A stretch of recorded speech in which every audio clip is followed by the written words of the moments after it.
Cette histoire est la partie 2 de l'histoire de Marina. Je te demande pardon. Une fois, chez moi, une multitude de questions tourbillonnaient dans mon esprit, tandis que les différentes émotions prenaient possession de mon corps. Incapable de trouver le sommeil, je me retrouvais, prisonnière des mots d'Anthony, résonnant sans cesse dans ma tête. La confusion, la tristesse et la colère se mêlaient en un tourbillon d'émotions, me laissant perdue et désemparée face à cette situation inattendue. Les jours qui ont suivi, j'ai sciemment ignoré les multiples messages laissés par Anthony. Je me suis efforcée de me convaincre que son geste n'était qu'un moment de faiblesse causé par sa relation à distance avec Johanna. Au fond de moi, mon désir était de l'éviter à tout prix. Je ne voulais plus ressentir cette douleur que j'avais si difficilement réussi à effacer de mon cœur. Parallèlement, ma relation avec Stéphane a également été mise en suspens.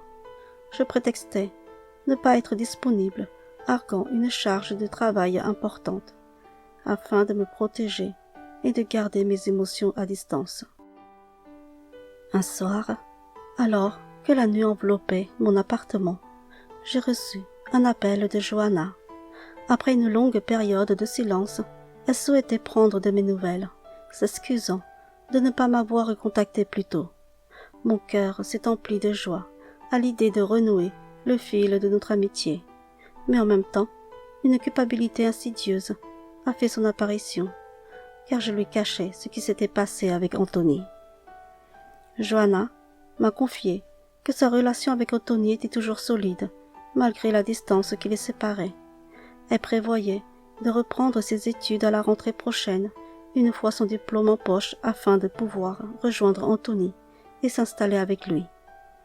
Je voulais préserver notre amitié et ne pas la charger avec mes propres dilemmes émotionnels. Alors j'ai seulement écouté avec attention Johanna, la soutenant dans ses projets et partageant sa joie pour l'avenir qu'elle envisageait avec Anthony. Le lendemain, alors que je sortais du travail, Anthony m'attendait devant le bâtiment. Tout en moi criait de l'ignorer, mais il a insisté pour avoir une discussion. Alors, nous nous sommes dirigés vers sa voiture. Les souvenirs de notre baiser, encore frais dans ma mémoire, je me suis efforcée de garder mes émotions sous contrôle, attendant anxieusement de savoir ce qu'Anthony avait à me dire. Après avoir pris une profonde inspiration, Anthony a commencé à me raconter son histoire, ouvrant son cœur sans retenue, et m'a confié qu'au moment de notre première rencontre lors de ce pique-nique, il m'avait remarqué et m'avait trouvée incroyablement charmante. Cependant, il avait réalisé que j'étais la fille dont son cousin Stéphane avait tant cherché à conquérir le cœur. Déconcerté, Anthony s'était alors tourné vers Johanna, ma meilleure amie. Au départ, il avait simplement voulu se rapprocher afin de faciliter les choses pour Sébastien, mais au fur de leur échange, il avait découvert la gentillesse et la profondeur de Johanna, ce qui avait éveillé des sentiments sincères en lui. Il m'a avoué que pendant nos sorties estivales, il avait été captivé par ma présence, malgré sa relation naissante avec Johanna. Mais, par loyauté envers Johanna et envers leur amour grandissant, il avait choisi de donner une véritable chance à leur relation. Lorsque Sébastien avait finalement cessé de me courtiser, la relation entre Anthony et Johanna était devenue sérieuse. Mais lorsque Johanna avait déménagé, la distance avait commencé à peser sur leur amour. Sa rencontre fortuite avec moi, près de son lieu de travail, avait ravivé les flammes de son cœur, et il s'était retrouvé tiraillé entre Johanna et moi, déconcerté quant à la décision à prendre. Essayant de garder ses distances, il avait tenté de m'éviter, mais lorsqu'il avait appris l'existence de mon nouveau petit ami Stéphane, une jalousie cuisante s'était emparée de lui, C'est à ce moment-là qu'il avait réalisé l'ampleur de ses sentiments, réalisant qu'il m'aimait sincèrement. La révélation d'Anthony m'a laissé sans voix. Les souvenirs pénibles de cet été tumultueux ont jailli en moi, et j'ai senti une douloureuse étreinte saisir mon cœur. Les larmes ont commencé à couler incontrôlables, libérant mes émotions refoulées. Anthony s'est tourné vers moi, me demandant avec espoir si je pouvais accepter ses sentiments, si je pouvais lui ouvrir mon cœur. Mais à ce moment précis, les mots me manquaient. Je restais figée, submergée par une multitude de sentiments contradictoires.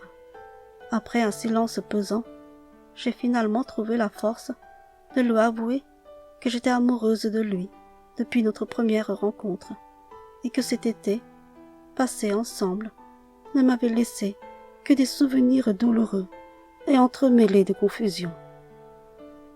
Dans la douleur, je lui ai expliqué que maintenant, il était avec Johanna et je ne pouvais pas ignorer la loyauté que je devais à ma meilleure amie. Je ne voulais pas causer de souffrances supplémentaires à Johanna, qui avait déjà traversé tant d'épreuves avec la perte de son père, lui avouant que même si, au fond de moi, j'ai envie de lui ouvrir mon cœur, je ne pouvais me permettre de trahir cette loyauté envers mon ami. La tristesse, mêlée de résignation, imprégnait mes paroles.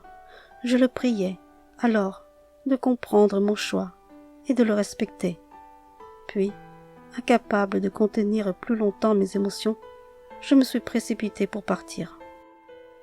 Cette nuit-là, mon sommeil était agité, troublé par les révélations qui avaient ébranlé mon être. Mon esprit était en proie à un tourbillon d'émotions contradictoires, me laissant perdu et déchiré. Les regrets s'emparaient de moi, me faisant douter de mon choix de le repousser. Les sentiments que j'avais pour lui n'avaient jamais vraiment disparu, et ils avaient ressurgi avec une intensité dévastatrice, plongeant mon cœur dans une profonde tristesse. Je me sentais submergée par cette nouvelle douleur, me demandant comment j'allais pouvoir me relever de cette épreuve. Le lendemain, mon esprit était en proie à une tempête émotionnelle qui m'empêchait de travailler avec sérénité. Les pensées tourbillonnaient dans ma tête, mêlant mon amour pour Anthony et mon amitié profonde avec Johanna. Les sentiments contradictoires me déchiraient de l'intérieur, créant un tumulte indescriptible dans mon cœur. Je me trouvais perdue dans un océan de doutes et d'émotions, me demandant si j'aurais la force nécessaire pour le repousser une fois de plus, si jamais il y avait une prochaine fois. La perspective de me retrouver face à Anthony, de ressentir à nouveau cette connexion si intense, me faisait frissonner d'anticipation. Le soir venu, alors que je franchissais le seuil de ma porte, je fus immédiatement submergée par une vague d'émotion en apercevant Anthony, qui m'attendait là. Mon cœur se mit à battre la chamade à sa vue, mélange d'excitation et d'appréhension, et prit la parole, exprimant son désir de reprendre notre conversation inachevée de la veille, lorsque j'avais fui précipitamment. Malgré mon anxiété persistante, je l'invitai à entrer chez moi, cherchant à calmer les palpitations dans ma poitrine. Assis sur le divan, Anthony commença à parler d'une voix douce et sincère, révélant avoir longuement réfléchi à notre échange précédent. Il reconnaissait mes préoccupations concernant Johanna, sa souffrance potentielle, et se tourmentait lui-même à cette idée. Cependant, il ne pouvait plus taire le sentiment qui brûlait en lui à mon égard, et me demanda pardon pour les épreuves que j'avais traversées depuis notre première rencontre, regrettant de ne pas avoir suivi son cœur à l'époque, par loyauté envers son cousin Sébastien. Face à ces paroles sincères, les larmes se mirent à jaillir de mes yeux, libérant toute cette douleur enfuie si longtemps en moi. Anthony me serra tendrement dans ses bras, offrant un réconfort qui m'était si précieux. La proximité émotionnelle a soudainement ravivé mes sentiments refoulés avec une intensité inattendue. Nos regards se croisèrent, nos émotions se mêlèrent, et dans un élan irrésistible, nos lèvres s'unirent dans un baiser empreint de passion. Dans cet instant fugace, nous avons mis de côté les tourments, laissant nos émotions prendre le dessus. Cette nuit-là, nous avons trouvé refuge, l'un dans les bras de l'autre, laissant nos cœurs s'exprimer sans retenue, apaisant ainsi les blessures du passé. Au lever du jour, je m'éveillai dans les bras d'Anthony. Un mélange de bonheur, mais surtout de culpabilité m'envahit, me laissant perplexe quant à mes choix et actions. Comment avais-je pu succomber ainsi à mes sentiments, en sachant les conséquences que cela pourrait avoir? Les questions se bousculaient dans ma tête, résonnant avec une intensité déconcertante. Comment allais-je affronter Johanna? Comment réagirait-elle face à cette trahison? Notre amitié était-elle vouée à prendre fin? Dans un élan de compassion, Anthony tenta de me rassurer en exprimant son intention de mettre un terme à sa relation avec Johanna. Toutefois, l'idée de voir Johanna souffrir à nouveau, elle, qui venait tout juste de se remettre de la perte de son père, me semblait insupportable.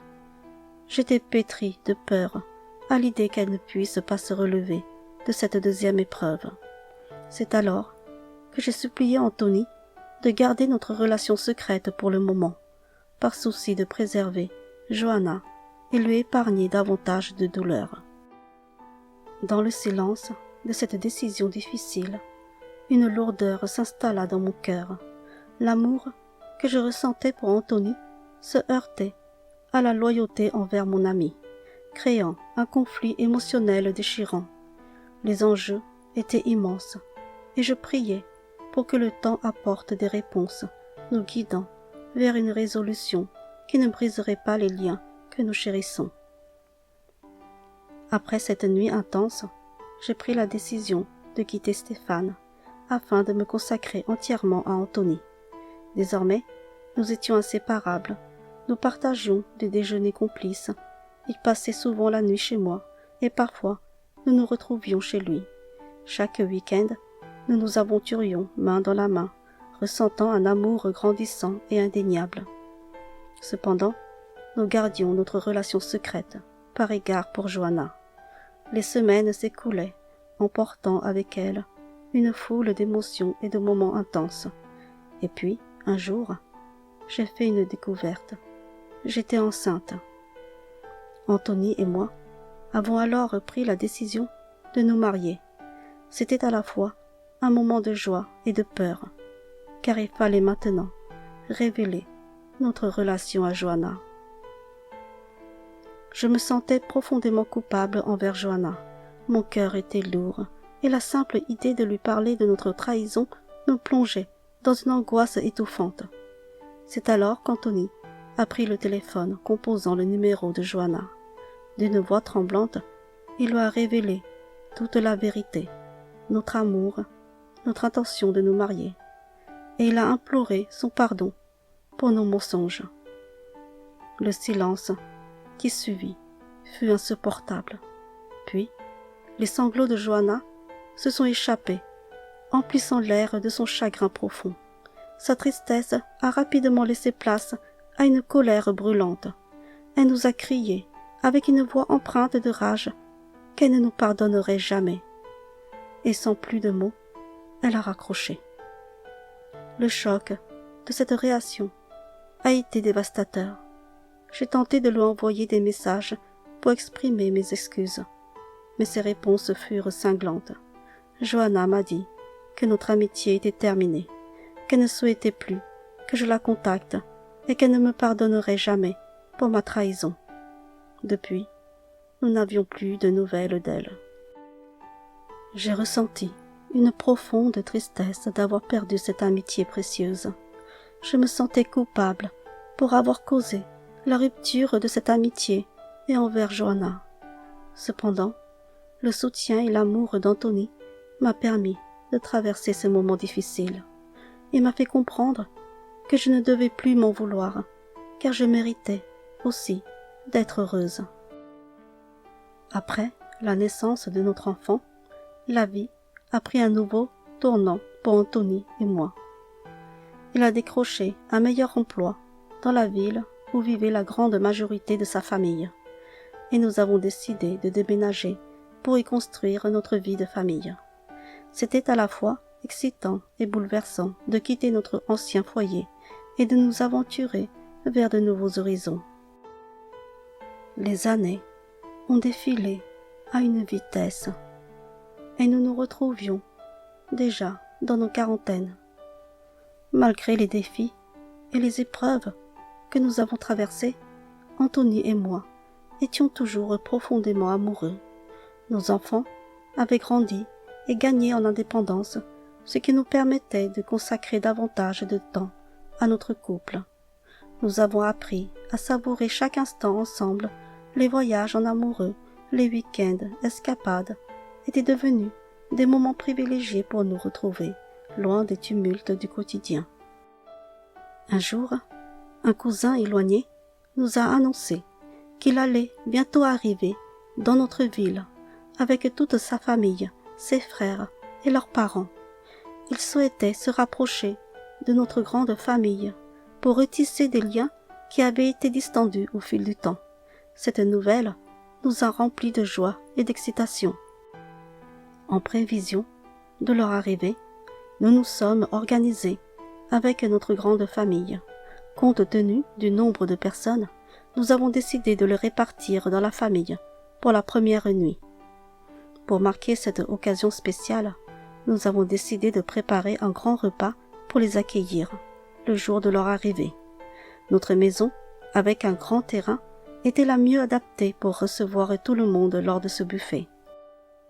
Le jour tant attendu était enfin arrivé. Toute la famille d'Anthony était venue chez nous pour nous aider à préparer le repas en vue de l'arrivée de la famille de cousins.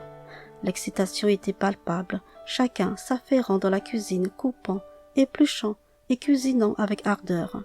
Les conversations animées se mêlaient aux éclats de rire, créant une atmosphère joyeuse et conviviale. Vers 18h, les voitures se sont garées devant notre maison.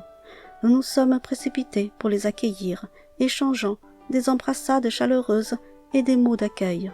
J'étais en train de mettre la dernière touche à la table lorsque Anthony m'a présenté son cousin éloigné, avec qui il n'avait pas eu de contact depuis l'enfance. Leurs regards empreints d'émotion témoignaient de leur lien familial retrouvé. Tous les invités étaient désormais à l'intérieur. Nous les avons invités à prendre place à table, impatients de partager ce repas en famille. Cependant, je remarquai l'absence de la femme du cousin. Anthony m'expliqua alors qu'elle devait être encore à la voiture et que je devais aller la chercher. Une légère appréhension m'envahit à cette idée, mais je me suis dirigé vers l'extérieur pour l'accueillir. Lorsque je l'ai aperçue, mon cœur a manqué un battement. Le temps avait laissé sa trace sur elle, tout comme sur moi. Une sensation étrange et complexe m'a envahi, mélange de surprise, de nostalgie et de malaise. Johanna, mon amie de toujours, se tenait là, devant moi, transformée par les années qui s'étaient écoulées. Mes mots se sont perdus. Je n'ai pu articuler qu'un timide bonjour, tentant de masquer l'embarras qui m'habitait. Je lui ai fait signe de nous rejoindre à table, espérant que le repas pourrait apaiser la tension et la gêne qui flottait dans l'air. Après le repas, chaque couple, accompagné de leurs enfants, a été réparti chez les membres de la famille pour passer la nuit. Johanna et son mari étaient supposés rester chez nous avec leurs enfants. Je pouvais sentir la gêne s'installer. Johanna hésitait, mais son mari souhaitait passer un peu de temps avec Anthony pour se remémorer leurs souvenirs d'enfance. Elle n'avait donc pas d'autre choix que de passer la nuit chez nous, malgré l'inconfort qui régnait dans l'atmosphère. Anthony se comportait de manière naturelle, comme si rien n'était différent. Il ne semblait pas avoir reconnu Johanna, riant et partageant un verre de vin avec son cousin. J'observais discrètement leur interaction, mêlée de curiosité et d'inquiétude, me demandant si Anthony finirait par réaliser qui était réellement la femme qui se trouvait à nos côtés. Le lendemain, lorsque Johanna et sa famille sont partis, j'ai finalement posé la question à Anthony. Je voulais savoir s'il avait reconnu Johanna. Il m'a confié qu'il avait été choqué de la voir sur le moment, mais que la joie de retrouver son cousin l'avait fait momentanément oublier que Johanna était sa femme. Après leur installation dans la ville, une certaine joie régnait dans toute la famille. Lors de nos rassemblements familiaux, nous croisions souvent Johanna, mais nos échanges se limitaient à des regards fugaces, sans jamais vraiment nous parler. Son mari, quant à lui, continuait de rendre visite régulièrement à Anthony, semblant totalement ignorer les liens étroits qui existaient autrefois entre Johanna et nous. Un jour sombre et douloureux, Anthony fut frappé par une maladie dévastatrice. Au fil des mois, son état de santé se détériorait irrémédiablement. La peur de le perdre m'étreignait continuellement, engendrant une angoisse insoutenable et une tristesse profonde. Les traitements médicaux semblaient inefficaces. J'étais confrontée à notre impuissance face à sa souffrance. Chaque jour qui passait était empreint d'un sentiment de désespoir grandissant, car je ne pouvais concevoir la possibilité de perdre Anthony. Les larmes étaient souvent mes seules compagnes, et je cherchais désespérément une lueur d'espoir pour lui sauver la vie. Chaque nuit, mes prières se mêlaient à mes larmes, formant une supplice fervente pour qu'un miracle vienne sauver Anthony de cette maladie implacable. J'étais désespérée, incapable d'imaginer un avenir sans lui. Puis vint cette nuit où un rêve énigmatique s'empara de mon esprit tourmenté. J'y rencontrai une vieille dame herboriste, une figure éthérée venue d'ailleurs. Dans un élan désespéré, je me suis agenouillée devant elle, lui suppliant de me donner un remède miraculeux pour guérir mon mari. Dans sa douce sagesse, elle me confia qu'elle ne possédait rien de tel, mais que ma meilleure amie détenait sûrement le remède. Le réveil brutal me ramena à la réalité. Mon cœur, empli de confusion et d'interrogation, était-ce un simple songe ou bien une révélation céleste? Qui pourrait bien être cette meilleure amie? Depuis mon installation avec Antoine, je me suis faite quelques amis, mais pas au point d'être des meilleurs amis. Les questions tourmentaient mon esprit tout au long de la journée, me laissant perdu dans mes pensées. Le téléphone sonna, le timbre de voix du cousin d'Anthony, résonnant dans l'air me demandant des nouvelles sur l'état d'Anthony. Une révélation fulgurante me frappa, alors de plein fouet. Et si cette meilleure amie, mentionnée dans mon rêve, était Johanna? Une lueur d'espoir s'alluma en moi, m'insufflant une idée audacieuse. Était-il possible que la maladie d'Anthony soit le fruit des blessures infligées à Johanna par le passé? Et si le remède, tant recherché, était le pardon? C'était là mon unique lueur d'espoir, une chance de tout réparer. Rien ne pouvait m'arrêter. J'étais déterminée à retrouver Johanna, à la supplier de nous accorder son pardon salvateur. Au lever du jour, rempli de détermination, je me suis dirigée vers la demeure de Johanna. Elle se trouvait dans son jardin, prenant soin de ses fleurs et de ses plantes. Quand elle m'a aperçue, elle s'est approchée de moi. Je lui ai annoncé que je souhaitais lui parler en tête-à-tête. Intriguée, elle m'a invitée à entrer chez elle. Nous nous sommes installés sur son canapé. Les émotions m'envahissaient peu à peu, et d'une voix tremblante, j'ai commencé à lui parler. « Johanna, je te demande pardon. Pardonne-moi de t'avoir volé l'homme de ta vie. Même après toutes ces années, je m'en veux énormément de t'avoir trahi. Je n'ai pas su résister à cet amour dévorant pour Anthony, et par là même, j'ai détruit notre précieuse amitié, brisé notre promesse d'être toujours loyales, comme des sœurs de cœur. Aujourd'hui, je te demande sincèrement de m'accorder ton pardon. » Johanna, surprise, resta silencieuse un instant. Puis, elle me demanda pourquoi je ressortais cette vieille histoire, expliquant qu'elle avait déjà enfui ces moments douloureux depuis bien longtemps. D'un regard empreint d'émotion, je lui ai assuré que j'avais besoin de son pardon, d'entendre les mots sortir de sa bouche. Elle me fixa un instant, ses yeux emplis de nostalgie, et elle me révéla qu'oublier était une chose, mais que lorsqu'elle se remémorait ses souvenirs, la douleur refaisait surface. Malgré cela, elle avait trouvé le bonheur avec son mari et se sentait chanceuse de l'avoir rencontré. Puis, elle ajouta que peut-être tout cela faisait partie de notre destin. À ces mots, elle prit ma main, esquissa un sourire et me dit « Je vous pardonne, à toi et à Anthony. » Nous nous sommes alors enlacés, nos cœurs soulagés. Avant de partir, j'ai exprimé le souhait de renouer notre amitié, de retrouver la complicité d'autrefois. Peut-être que le fait de se retrouver dans la même famille était aussi un signe du destin. Au fil des jours qui ont suivi notre réconciliation avec Johanna, l'état de santé d'Anthony a commencé à montrer des signes d'amélioration graduelle. 2 mois plus tard, il s'était complètement remis. Je ne pouvais pas affirmer avec certitude si c'était grâce au pardon de Johanna ou au nouveau traitement qu'il avait suivi ou à une combinaison des deux, mais j'étais infiniment reconnaissante de retrouver Anthony en pleine forme. Chaque instant à ses côtés était une bénédiction, une seconde chance qui m'emplit de gratitude et de bonheur.